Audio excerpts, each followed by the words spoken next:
God. Kak ada sesuatu untuk adik.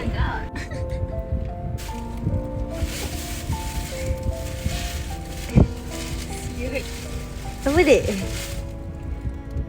Aku cuba lawak ke? Yang lebih lucu. Ayam lah tu.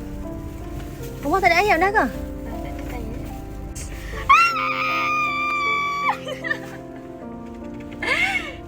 From kakak snail curl to Tiansley squirrel, so proud of you, Perry. Yeah! Congratulations, little sister! Kita tak ada seorang lah kan? Yang hijau tu apa? Oh, yang tu kakak punya pistachio. Sikit pun tak sayang kakak ke, peluk kakak ke.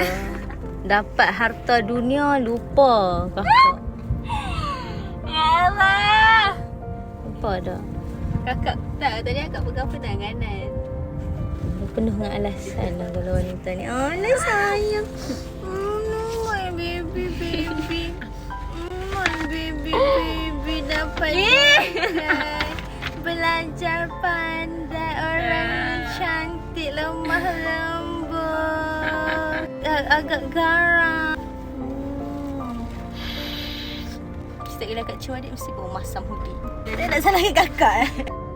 How do you feel, little sister, after dapat diikan untuk semester 3 kali berturut-turut?